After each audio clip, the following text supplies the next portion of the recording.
Hi అండి, welcome to CRB. ఈరోజు నేను మీకు చూపించేది వచ్చేసి అపార్ట్మెంట్లో ఫ్లాట్స్ అండి. ఇది లొకేషన్ వచ్చేసి బైపాస్ రోడ్లో అండి, రెస్టిన్ హోటల్ దగ్గరలో ఉంటుంది. సో ఇది రోడ్డుకి రెండో బిట్టే వస్తుందండి, వాకబుల్ డిస్టెన్సే.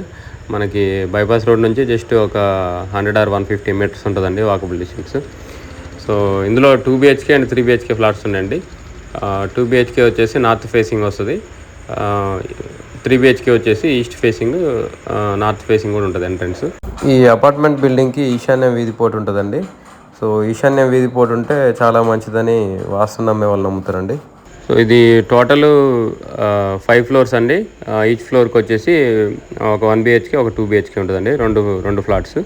సో 2 BHK వచ్చేసి డబుల్ బెడ్రూమ్, హాల్, కిచెన్ అండి. ఇది ఎస్ఎఫ్టీ వచ్చేసి 1400 ఎస్ఎఫ్టీ. 3 BHK వచ్చేసి 1800 ఎస్ఎఫ్టీ అండి. ఇది డిస్టెన్స్ వచ్చేసి మన ఖమ్మం కొత్త బస్ స్టాండ్ నుంచి ఎగ్జాక్ట్లీ 1 కిలోమీటర్ ఉంటుందండి. ఎన్టీఆర్ సర్కిల్ నుంచి వచ్చేసి 700 మీటర్స్ ఉంటుందండి, 700 మీటర్లు. దీనికి ఏ ఫ్లాట్కి ఆ ఫ్లాట్ సపరేట్గా కార్ పార్కింగ్ ఉందండి, లిఫ్ట్ కూడా ఉంది.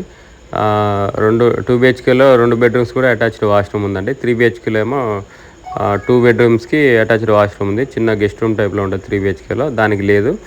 కామన్ వాష్రూమ్ బ్యాక్ సైడ్ ఉంటుంది. సో ఇది ఎస్ఎఫ్టీ కాస్ట్ వచ్చేసి 4500 అండి, 4500 per square yard. సో దీనికి బ్యాంక్ లోన్ కూడా వస్తుందండి. ఈ అపార్ట్మెంట్ ప్లాట్ ఏరియా వచ్చేసి 630 గజాలండి. దీంట్లో 2 BHKకి 55 గజాల యూడిఎస్ వచ్చింది, 55 square yards యూడిఎస్. 3 BHKకి వచ్చేసి 70 square yards యూడిఎస్ వచ్చిందండి, 70 గజాలు. ఇది కన్స్ట్రక్షన్ ఆల్మోస్ట్ 60% కంప్లీట్ అయిపోయిందండి. సో ఇంట్రెస్ట్ ఉన్న వాళ్ళు కాంటాక్ట్ చేయండి, కింద నా కాంటాక్ట్ నెంబర్ ఉంటుంది. వీడియోని లైక్ చేయండి, ఛానల్ సబ్స్క్రైబ్ చేయండి. ఇలాంటి వీడియోస్ కోసం మన ఛానల్ని రెగ్యులర్ ఫాలో అండి. ఈ ప్రాపర్టీ మీకు సూటబుల్ అయినా కాకపోయినా వీడియోని కంపల్సరీ లైక్ చేయండి, ఎందుకంటే మీరు లైక్ చేసే వీడియో ఎక్కువ మందికి రీచ్ అవుతుంది. ఇంకా మీ ఫ్రెండ్ సర్కిల్ ఎవరైనా ఇన్వెస్ట్మెంట్ ప్లాన్లో ఉన్నా కూడా మన ఛానల్ని రిఫర్ చేయడం మర్చిపోకండి. Thank you.